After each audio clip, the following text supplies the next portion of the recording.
bidang pangan. Nah, banyak para peneliti menemukan bahwa satu pohon itu bisa menghasilkan lebih dari satu jagung. Nah, itu contohnya misalnya asalnya jadi dua tongkol ya, jadi ada dua jagung atau dua buah dalam satu pohon. Nah, itu artinya menunjukkan bibit unggul.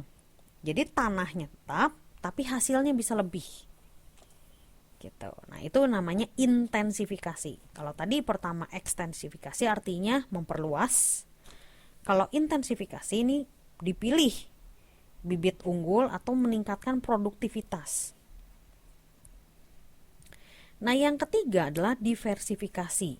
Nah, diversifikasi ini artinya mencoba untuk membagi ya berbagai jenis produk gitu ya. Jadi dari lahan yang sama, ini misalnya bisa memberikan hasil lebih dengan diversifikasi.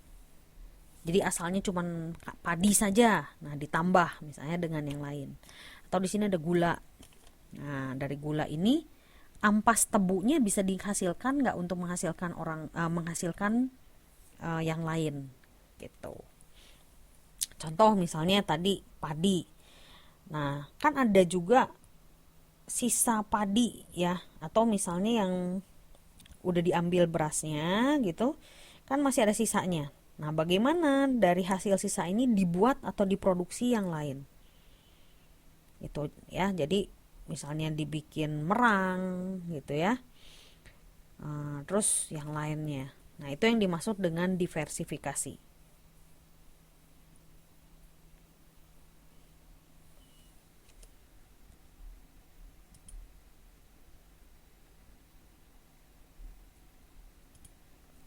Sampai sini ada pertanyaan?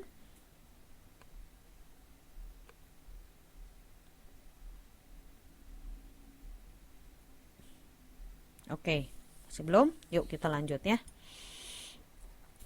Nah, sekarang peran pelaku ekonomi dalam memecahkan permasalahan ekonomi. Nah, pelaku ekonomi di sini mempunyai peran untuk memecahkan masalah ekonomi. Ada pertanyaan what, how, dan whom. Nah, kegiatan ekonomi ini digerakkan oleh 4 komponen masyarakat. 1. Rumah tangga konsumsi. 2. Rumah tangga produsen. 3. Rumah tangga pemerintah. Dan yang keempat, masyarakat luar negeri. Nah, kita lihat dulu. Pertama, peran rumah tangga. Ya. Yang satu ini menyediakan faktor-faktor produksi. Alam, tenaga kerja, modal, dan skill. Dan memperoleh imbalan. Ya. Nah, yang kedua bertindak sebagai konsumen, pembeli barang dan jasa. Nah, yang ketiga bertindak sebagai investor atau penanam modal. Yang keempat itu membayar pajak. Nah, di sini peran rumah tangga dia menyediakan faktor-faktor produksi seperti alam, gitu ya, tenaga kerja, modal, dan skill. Kalau dia memiliki alam, berarti bisa mendapatkan uang sewa. Kalau misalnya tenaga kerja, dia bisa mendapatkan upah. Terus kalau dia punya modal, dia bisa dapat bunga, ya. Kalau skill, dia bisa dapat laba. Nah, jadi ini adalah imbalan yang diperoleh dari faktor-faktor produksi. Ya, itu adalah peran rumah tangga. Sekarang kita lihat yang kedua adalah peran rumah tangga perusahaan. Kalau peran rumah tangga perusahaan, dia menghasilkan atau menyalurkan barang dan jasa hingga sampai ke tangan konsumen. Nah, dia mengorganisir faktor-faktor produksi, ya, mulai tadi tenaga kerja, modal, terus juga sumber daya alamnya dan teknologi, dan memberikan imbal jasa kepada pemilik faktor-faktor produksi. Itu adalah produsen. Nah, Nah, bagaimana dengan pemerintah? Fungsi dari rumah tangga pemerintah adalah pertama, menurunkan tingkat pengangguran. Kedua, menurunkan tingkat inflasi. Lalu melakukan kebijakan-kebijakan moneter, ya. Ada politik diskonto, pasar terbuka, devaluasi, revaluasi centering dan lain-lain. Terus mendirikan perusahaan negara. Ya, perusahaan negara di sini misalnya perusahaan air minum, perusahaan listrik negara. Jadi perusahaan-perusahaan negara ini khususnya untuk produksi, untuk yang menyangkut hajat hidup orang banyak, ya. Terus melindungi konsumen dan produsen, menarik pajak, ya, menarik pajak dan memanfaatkan secara tepat, dan juga untuk mengatur hubungan perdagangan, kerjasama dengan luar negeri. Nah, yang berikutnya, peran rumah tangga pemerintah. Nah, jadi ini artinya gini, rumah tangga pemerintah juga dia punya tugas. Ya, contohnya itu tadi, ya, ngatur supaya menyediakan lapangan kerja. Gimana supaya meningkatkan para investor untuk membuka lapangan kerja. Ya, mengundang investor asing misalnya gitu. Supaya pengangguran di dalam negeri berkurang. Terus juga menurunkan tingkat inflasi supaya harga nggak pada naik, tuh ya. Terus juga bisa ngatur kebijakan moneter, jumlah uang beredarnya nggak boleh terlalu banyak, karena akan menyebabkan inflasi. RT itu rumah tangga.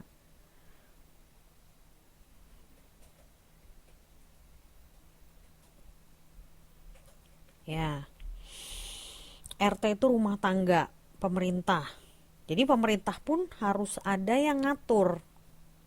Ya, makanya kemarin ini kan ya, kita memilih presiden dan lain-lain, dan presiden memilih menteri. Ya, tujuannya adalah ini, untuk mengatur negara.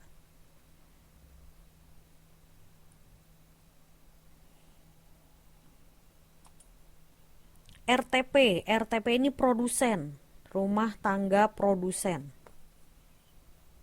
Ya, jadi ada 4, rumah tangga konsumen, rumah tangga produsen, rumah tangga pemerintah. Nah, terus nanti ada rumah tangga luar negeri. Oke, jelas?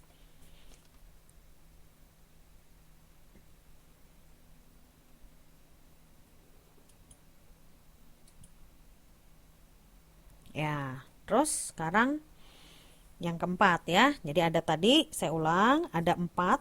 1 rumah tangga konsumen, kedua rumah tangga produsen, yang ketiga rumah tangga pemerintah, dan yang keempat inilah rumah tangga luar negeri. Nah, di sini perannya adalah sebagai menyalurkan barang dan jasa hasil produksi dalam negeri. Jadi contoh, Indonesia menghasilkan barang. Nah, ini gimana caranya bisa diekspor ke luar negeri. Nah, gitu ya. Good. Terus yang kedua, sebagai investor juga bisa membantu dalam keahlian, teknologi. Makanya disebut ada penanaman modal asing. Teman-teman pernah dengar ya istilah itu? Itu adalah peran rumah tangga luar negeri. Jadi dari pihak luar negeri datang ke Indonesia misalnya gitu untuk menanamkan modal. Selain itu juga bisa berbagi informasi dan teknologi.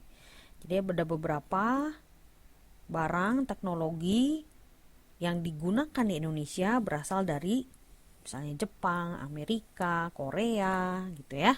Nah, itu adalah lebih arahnya dari rumah tangga luar negeri. Nah, terus selain itu juga wisatawan asing, turis ya, turis internasional turis ya. Nah, ini juga merupakan termasuk rumah tangga luar negeri. Nah, yang menjadi sumber pendapatan bagi negara yang kita sebut devisa. Oke ya. Jadi ketika para turis asing datang ke Indonesia, itu adalah merupakan sumber pendapatan. Ya, gitu ya. Jadi itu ada 4 rumah tangga. Oke, konsumen, produsen, pemerintah, dan luar negeri. Nah, sekarang kita lihat nih. Dari 4 rumah tangga tadi, ya, 4 rumah tangga ini digambarkan seperti ini. Disebut circular floor of economic diagram. Nah, di sini ada rumah tangga, perusahaan, pemerintah, dan luar negeri. Oke, ya. Silahkan. Nah, kita lihat di sini rumah tangga ini ada arus jasa, gitu ya. Arus jasanya bisa ke perusahaan, bisa ke pemerintah. Jadi di sini bisa kerja ke perusahaan, bisa kerja ke pemerintah, bisa kerja di luar negeri. Oke. Terus di sini lihat ada arusnya. Perusahaan menghasilkan barang dan jasa. Barang dan jasa ini itu ya, bisa dibeli oleh pemerintah, bisa dibeli juga oleh luar negeri. Dari perusahaan dibeli oleh luar negeri itu disebutnya ekspor. Kalau dari pihak luar negeri dibeli oleh perusahaan disebutnya impor. Terus rumah tangga, demikian juga untuk perusahaan, harus bayar pajak kepada pemerintah. Demikian juga pemerintah menerapkan bea cukai ketika misalnya dari pihak luar negeri memasukkan barang atau menjual barang ke pemerintah Indonesia. Nah, itu ya. Lalu di sini juga ada arus uang, bunga, sewa, upah, dan laba. Ketika produsen, ya, produsen atau pemerintah atau luar negeri, dia menyediakan misalnya capital, imbal baliknya bunga.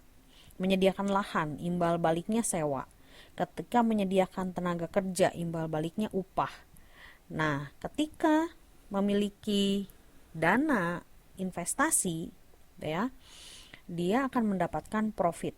Nah, ini adalah arus, ya, arus dari uang, dan inilah arus dari pengeluarannya. Nah, jadi ini diagram untuk menjelaskan fungsi dari keempat rumah tangga. Oke, sampai situ dulu teman-teman, ada pertanyaan nggak?